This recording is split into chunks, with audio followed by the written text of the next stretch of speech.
Bonjour et bienvenue sur Éducation Voyageuse, moi c'est Justine et aujourd'hui on se retrouve pour parler de grammaire et on va étudier, je vais essayer de faire une petite courte analyse de la grammaire, la place, la méthode utilisée dans ces trois manuels.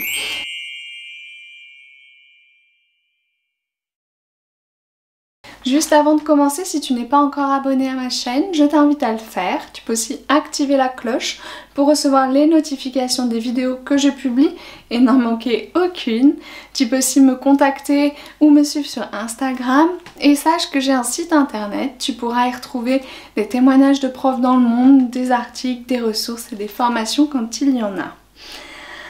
Alors, cette vidéo se trouve dans la playlist dédiée à la grammaire que j'ai fait sur cette chaîne YouTube parce que c'est une préoccupation dominante et très courante chez les enseignants de français langue étrangère de savoir comment est-ce qu'on fait pour aborder tout ce qui va être fonctionnement de la langue, contenu linguistique.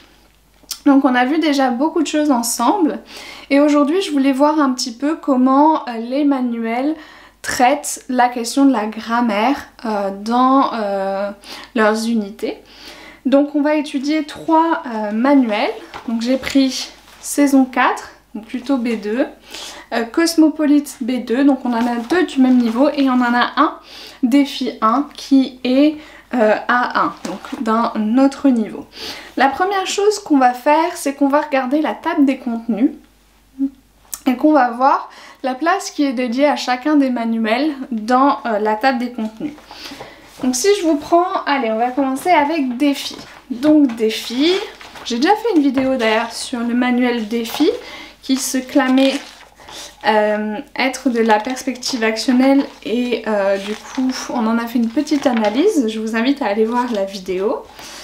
Donc défi, alors... Défi, le tableau des contenus s'appelle, il se présente comme ça.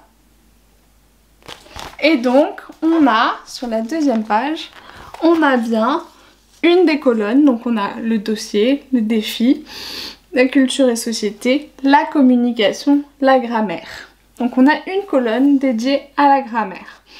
Donc là, ce qui est intéressant de voir, c'est que a priori, on n'est pas sur une progression grammaticale. Donc ça, avec les nouvelles méthodologies, on essaye de ne plus être sur une progression grammaticale, mais plutôt ici sur une progression soit thématique, soit plutôt, eux ils disent par défi, on va dire. Ok, donc là, on a la catégorie grammaticale. Qu'en est-il de Cosmopolite? Cosmopolite, la table des contenus se présente ainsi. Et donc là, on a les leçons, donc le nom de la leçon et les pages, les types de genre et de discours, les savoir-faire et les savoir-agir, la grammaire, le lexique et la phonétique. Donc, il y a moins de colonnes. Et la grammaire a sa propre colonne. Pareil, ce qui vient en premier, c'est le type et le genre de discours. Donc on a une progression qui a priori serait plus basée sur la compétence discursive, donc la compétence pragmatique.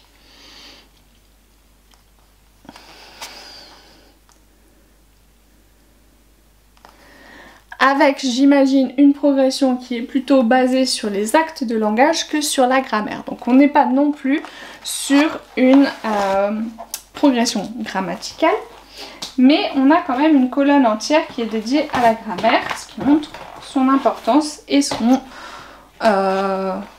mise en relief, comment est-ce qu'ils le mettent en relief. Pour ce qui va être de saison 4. Alors, saison 4, on a... Ouais, table des contenus, aussi une table des contenus qui se présente ainsi. Je vais faire tomber la caméra à ce rythme. Alors, la table des contenus, donc les premières colonnes, c'est les thèmes. Donc thème 1, thème 2. Ensuite, on a communication, méthodo, atelier. Et des mots-clés. Ça, c'est joli d'ailleurs. Et ensuite, on a, pour chaque thème, c'est que pour les thèmes, d'ailleurs ça va pas sur le reste, mais que pour chaque thème, on a la grammaire, le lexique et la phonétique. Donc là, on a une présentation différente de la table des contenus. Donc on a une organisation qui, a priori, est plutôt basée sur le thème, qui dépend, je pense, de la progression sur les actes de langage et sûrement la compétence pragmatique. Donc on n'a pas non plus hein, une progression grammaticale. On a vraiment une progression basée sur les actes de langage, la compétence pragmatique, en fait sur les situations de communication. Ce qui va déterminer du coup la compétence pragmatique et la thématique choisie. Et donc le fait de venir mettre ici que pour chaque thème dans chaque unité, on vient travailler des points précis de grammaire, de lexique et de phonétique, c'est induire un peu, enfin moi je le comprends comme ça, c'est induire que ces points-là, donc les contenus linguistiques, donc le développement de la compétence linguistique, se fait au service de la thématique et donc du coup de la situation de communication. Donc c'est vraiment une présentation qui est assez intelligente, enfin moi j'aime bien en tout cas, de proposer sa table des contenus. Maintenant, est-ce que la philosophie des 3D est vraiment différente? C'est un autre sujet. Maintenant, on va reprendre chaque manuel et on va voir la place que prend le point linguistique ou le traitement du fonctionnement de la langue dans chaque séquence pédagogique. On va se demander donc la place en termes de volume, en termes de où ça intervient. Est-ce que c'est à chaque fois qu'on a une activité langagière? Est-ce que c'est à chaque fois qu'on a un petit élément? Est-ce que c'est avant, après? Est-ce que c'est inductif, déductif? Alors, enfin inductif ou déductif, on va voir si on parlera un petit peu plus après vraiment en détail. Mais alors, si je reprends, on va voir déjà donc la place, la taille, la forme et après on verra un petit peu plus la méthode derrière. Donc si je m'attaque, allez, hop, voyons voir, on va aller prendre pas le dossier 1, on va aller prendre le dossier 2.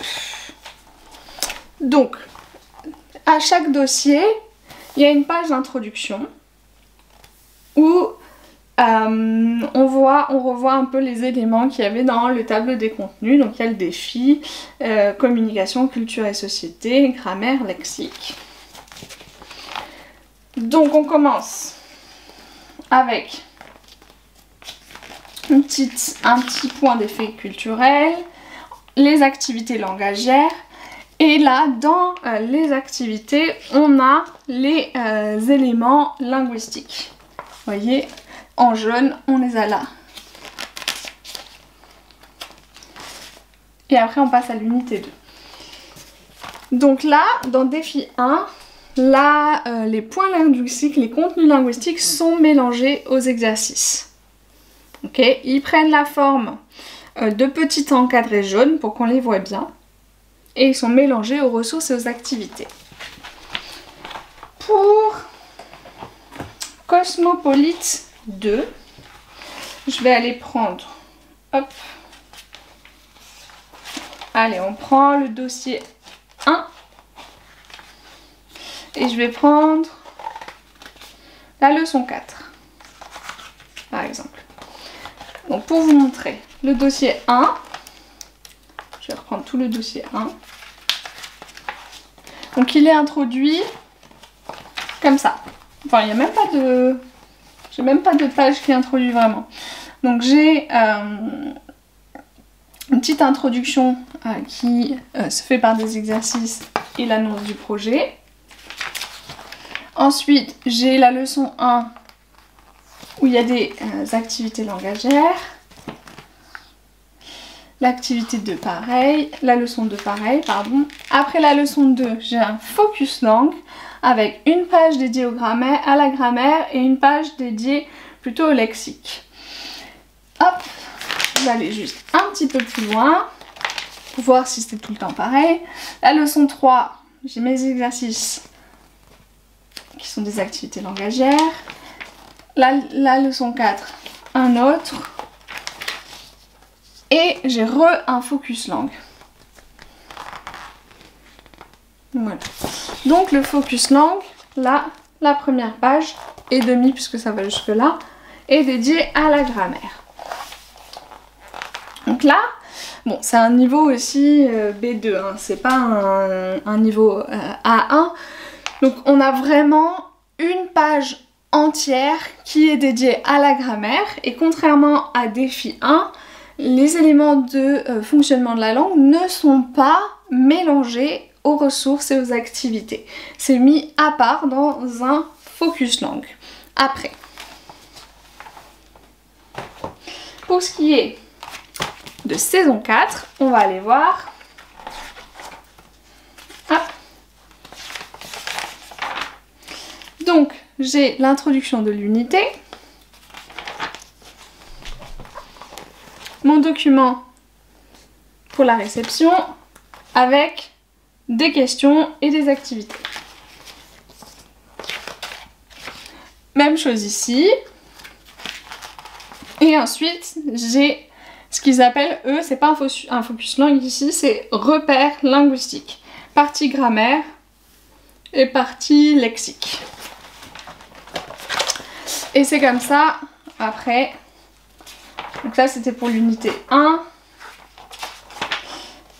Et c'est comme ça, après on en a un deuxième dans l'unité 1. On en a un deuxième. Donc là c'était exprimer un sentiment et là c'est exprimer la mise en relief.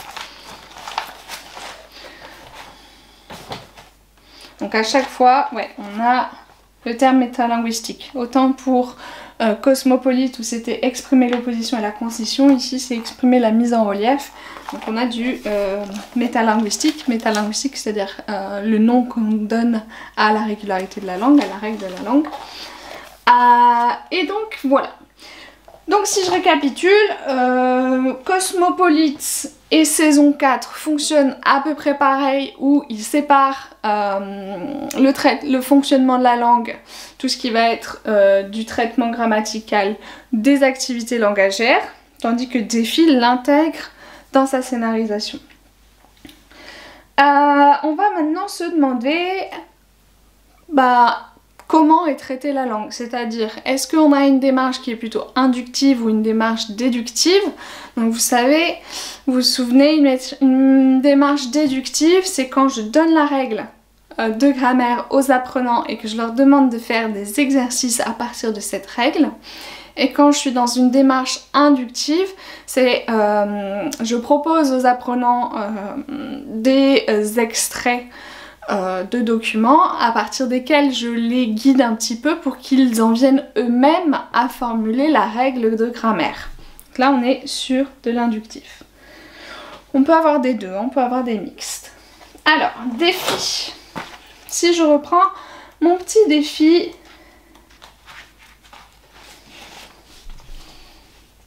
donc sur défi, si on prend là par exemple, ok. Donc là, on a le tableau du verbe avoir. Là, on a la règle à compléter. Des textes à trous.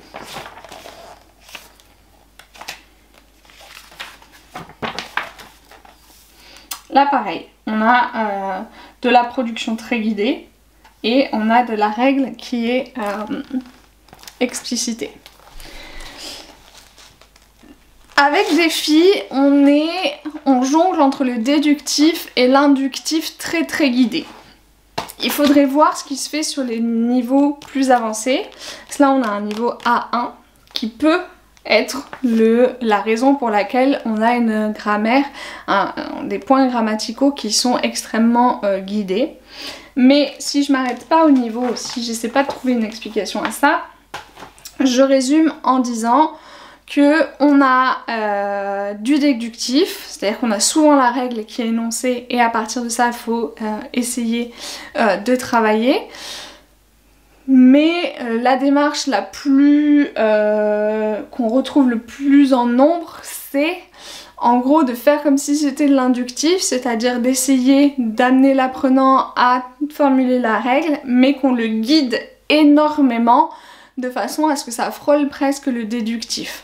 Et parfois on lui donne carrément la règle, mais à certains moments on lui dit de venir observer dans le texte ou de venir compléter avec les éléments qu'il peut retrouver dans le texte, et c'est extrêmement cadré. Donc on est sur un inductif presque déductif. Voilà, on alterne un peu les deux, mais on n'est pas sur un réel inductif. Avec Cosmopolite.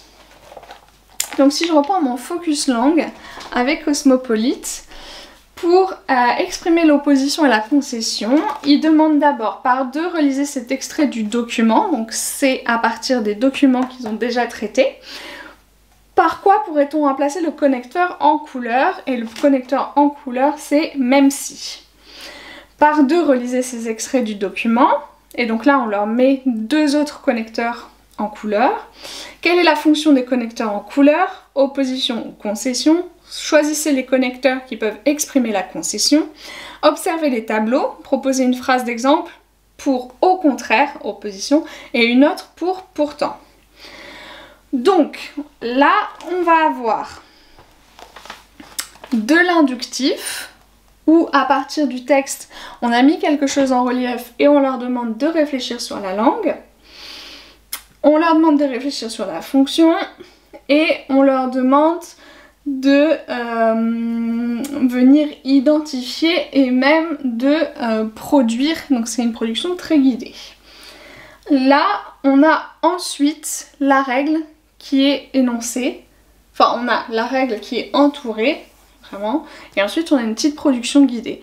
Donc en fait on est un peu sur les deux modes. Si je vais aller voir un autre point langue, ça va nous aiguiller un petit peu plus pour vous montrer ce que je voulais vous dire.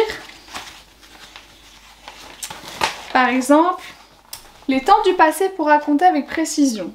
Donc par deux, lisez ces extraits du document et on a souligné les verbes au passé composé. À quel temps du passé sont les éléments soulignés? Quel autre temps du passé connaissez-vous? Et là, on a un encadré avec la règle grammaticale et l'emploi de tous les temps du passé. Faire des hypothèses sur le passé, pareil, là on doit compléter les règles. Et ensuite, reformuler cette phrase du témoignage de l'un. Voilà, et ils doivent remettre les temps en faisant des hypothèses dans le passé. Donc là, en fait, on est un petit peu sur les deux. C'est-à-dire qu'on leur demande de réfléchir sur la règle et de créer leurs hypothèses sur le fonctionnement de la règle, donc créer leurs propres règles de grammaire à partir de ce qu'ils comprennent, donc ça c'est de l'inductif.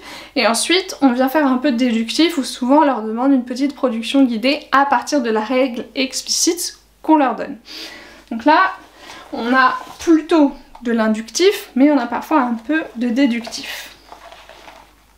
Et pour finir, si je prends saison 4, et donc là on va revenir sur notre page exprimer une mise en relief. Donc là on a observé, écouté et relevé des éléments. Donc là on a un petit texte à écouter.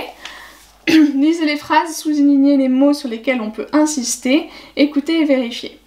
Donc à partir de ça, donc là ils écoutent, ils vérifient ce qui est accentué. Écoutez à nouveau et retrouvez l'élément mis en valeur, classez les éléments selon leur nature grammaticale et doivent remettre dans pronom tonique, pronom relatif, pronom neutre. Donc là ils classent, un exercice de classement, catégorisation. Reliez les titres du sommaire avec les autres éléments en plaçant en tête de phrase ce que vous valorisez. Voilà. Hop. Oh, pardon, je ne lis pas. Donc là par exemple on a A, le plongeon ne fait pas un plat difficile. Et pour... Ouais, repasse.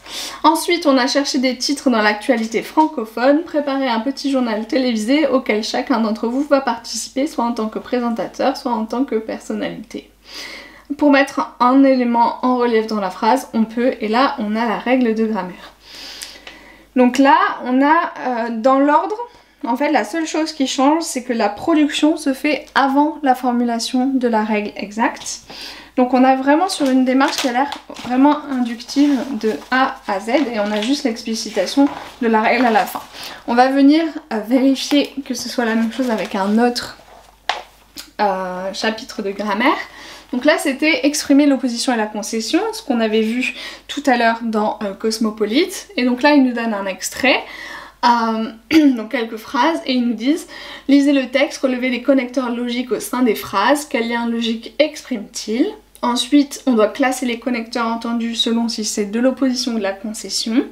Ensuite, relier les phrases suivantes avec le connecteur approprié. Donc là, il y a deux phrases qui sont fermées par un point et ils doivent enlever le point, mettre une virgule et ajouter le bon connecteur.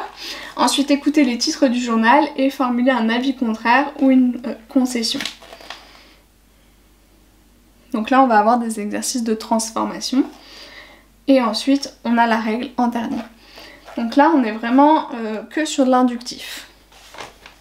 C'est vraiment, on a la règle à la fin et on fait travail sur la langue à partir de plusieurs exercices qui guident le raisonnement sur le fonctionnement de la langue. Voilà, donc on a vu comment 3 manuels qui sont Défi, Cosmopolite et Saison traitent la langue, traitent la grammaire dans leur séquence pédagogique.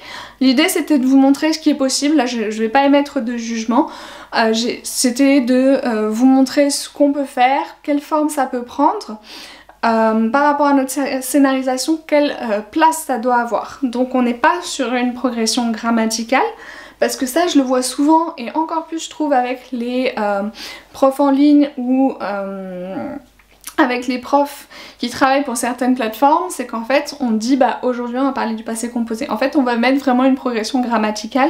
Donc là je voulais vous montrer que c'est pas le cas, on fait pas ça dans les manuels parce que c'est pas ce que la recherche aujourd'hui en didactique des langues n'est plus du tout à cette page là.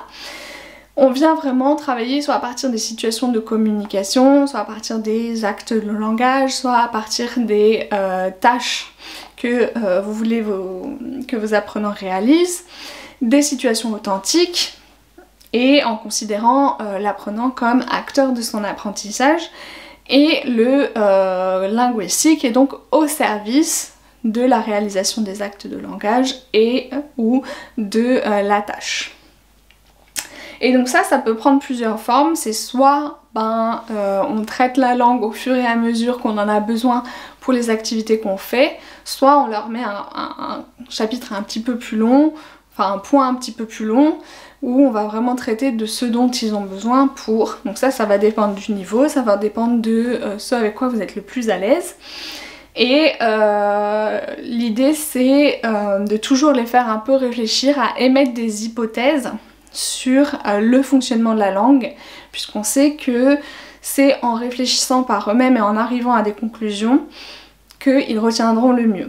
Donc on les amène à réfléchir et on les amène à formuler des hypothèses qu'on est obligé d'invalider ou de valider à la fin, c'est-à-dire de donner un feedback et de donner la règle, parce que sinon on peut faire en sorte qu'ils cristallisent des choses qui sont fausses, ce qui n'est pas le but, ce qui est le but d'avoir des cours de français langue étrangère, c'est d'éviter ça justement. Donc on vient formuler la règle, ou on vient valider leurs hypothèses ou invalider leurs hypothèses, donc on leur donne un feedback, et à partir de ça vous pouvez décider si vous faites en plus ou pas des activités déductives, donc des activités plutôt de production ou à partir de la règle. Voilà, donc j'espère que cette vidéo vous sera utile, je vous dis merci et à bientôt.